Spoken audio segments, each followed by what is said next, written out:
What's going on? It is Real Talk with a Realtor. This is Lindsay Knapp from Southeast Wisconsin, servicing the areas as a listing agent, buying agent, and just someone to consult with in the Kenosha County, Racine County, Milwaukee County. So these are the areas that we like to cover to make sure that we are educating our clientele. We are not in the business of selling. We are in the business of educating so that you are able to make empowered decisions with your purchasing power. So today we are going to be talking about my hometown. Yay! Oh, can I just show you, since you are right here with me right now? I come to you live, well, ish. I'm recording these, but I'm live right now from this kind of like office cabin that my husband built for us in our backyard. And I'll do another video at another time to train you all who are really into property leverage on how to build a property that you can leverage in your very own backyard as an office space, as something to add to the value of your home, to kind of help it appraise out differently, whatever, to kind of like add value to your home.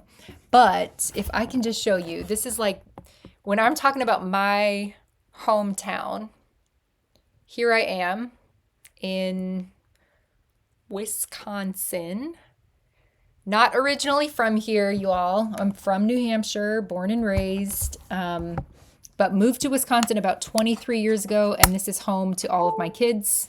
This is home to me, and Racine has been our home for a long period of time. So I just want to let people know about 5 things that you will need to know before moving to Racine. I want to highlight a few things that I think are worth considering, especially if you are relocating. So when we first moved here about 23 years ago, everyone that we met, I'm not kidding, everyone that we met within the first 5 years of us living here was a relocator.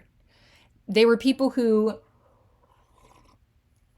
moved here for a job, and they were all relocating and discovering this city for the first time. Similar to us, we were discovering this city for the first time, and so we were engaging with it with fresh eyes. And one of the first things that you're going to notice is number 1 on my list, Lake Michigan access. So Racine it sits directly on Lake Michigan. So the parks, the beaches, North Beach in Racine is one of the top 50 beaches in the entire United States. It is glorious. It's got white, soft sand with volleyball nets. It's beautiful. A little oasis snack shack. The harbor is amazing.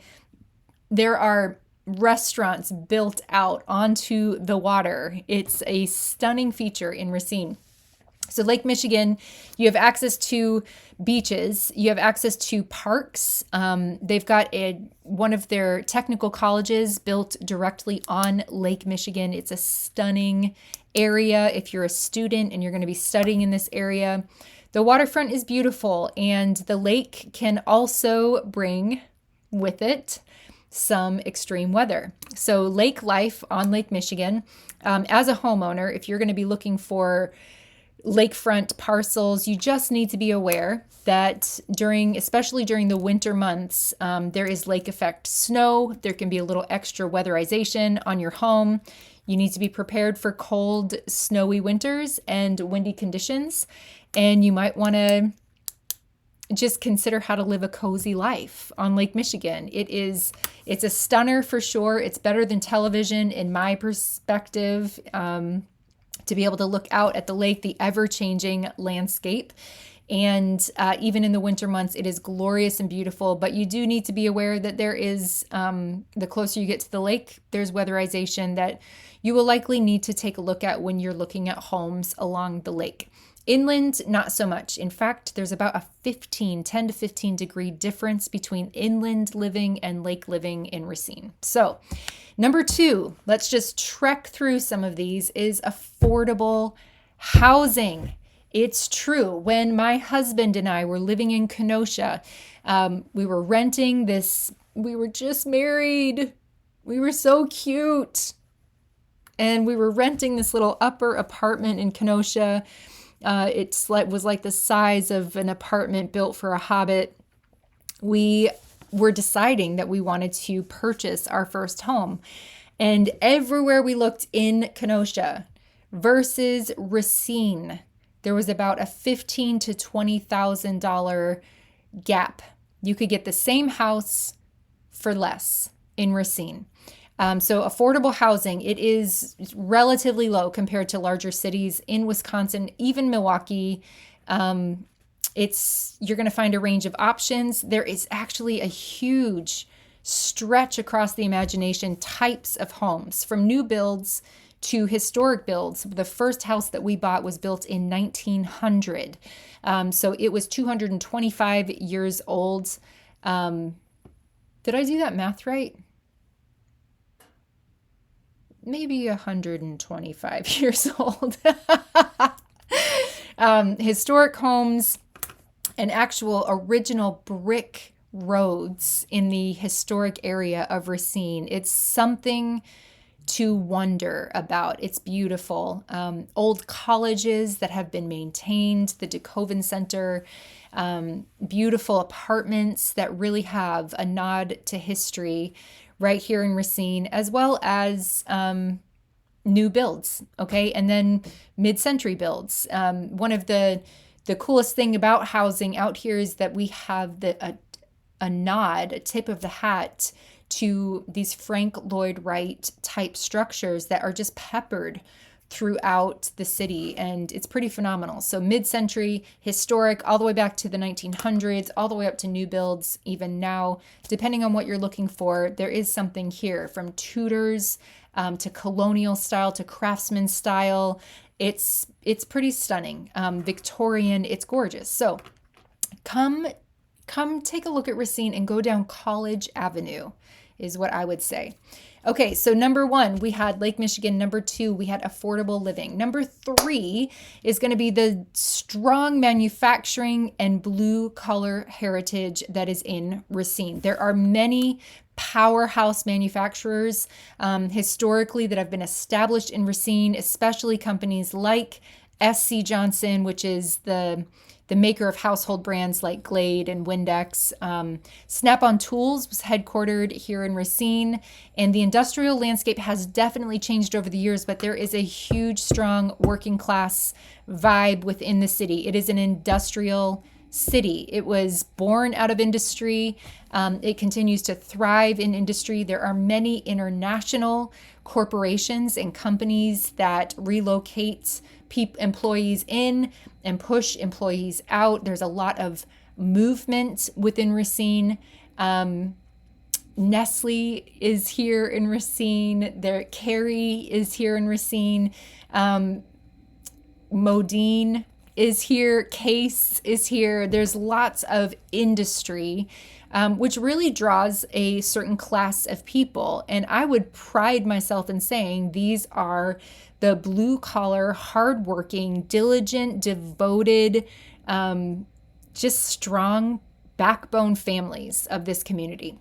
So that's number 3. Number 4, Racine is committed to this thing called revitalization and growth. So over the past several years, Racine has been undergoing a revitalization with efforts to improve their downtown area, which is stunning as it is. But you see these improvements coming in to maintain old buildings, to bring in new business, to cause small businesses to thrive.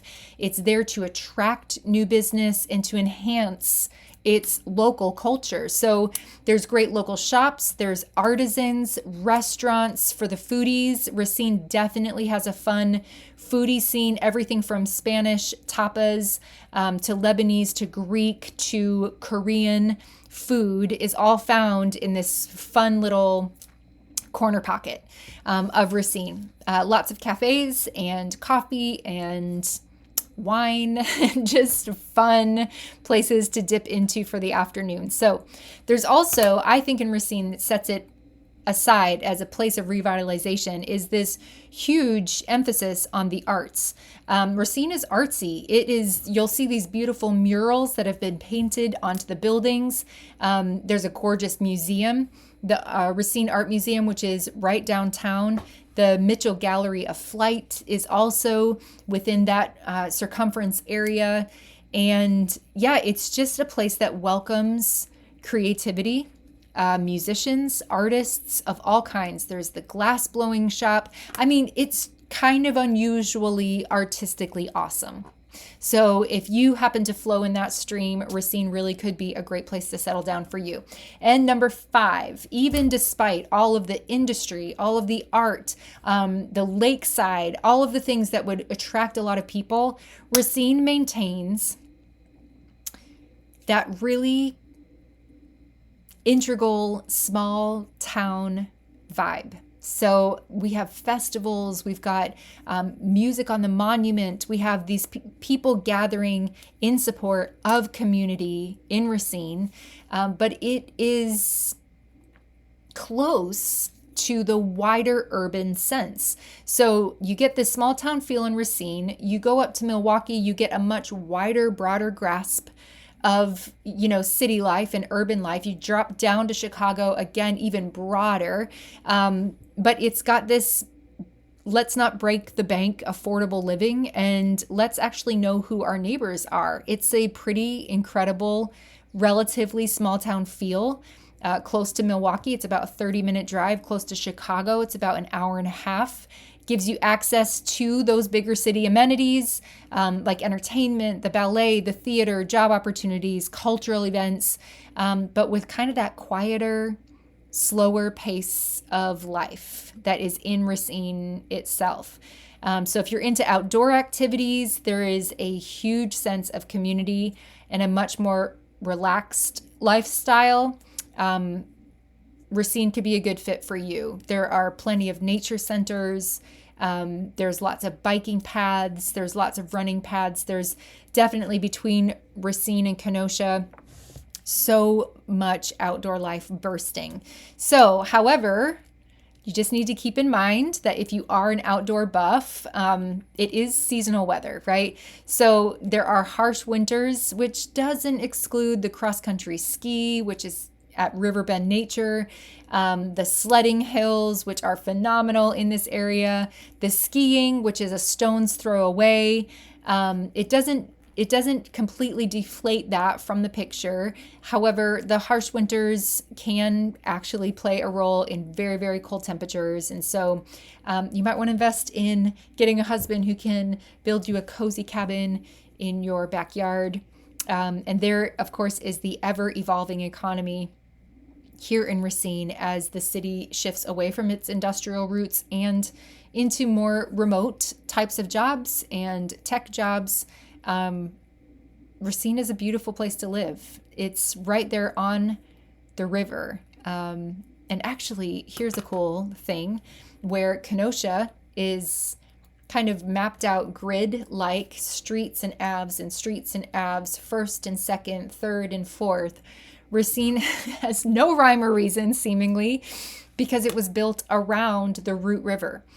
So Racine is often called Bell City. It is a beautiful city. It's got just the topography is stunning.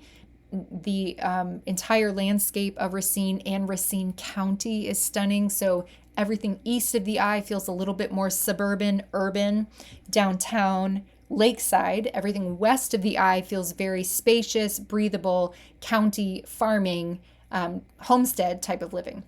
So you really have this unique measure of a scale with the I-94 right down the middle, separating out different lifestyles, whatever it is that you're looking for, you can find. It's not on a grid map. The whole city was laid out based around the river. And then, of course, we just have great people. Racine has great people. So thank you guys so much for paying attention. If you are looking for something very specific in writing on Racine, we have got a phenomenal link to send out to you. All you need to do is write in the comments Racine, and I'll make sure to send you the link that tells you events that are coming up, the downtown vibe, jobs that may actually be applicable for those of you looking for employment, just to give you a really good inside scoop into Racine County.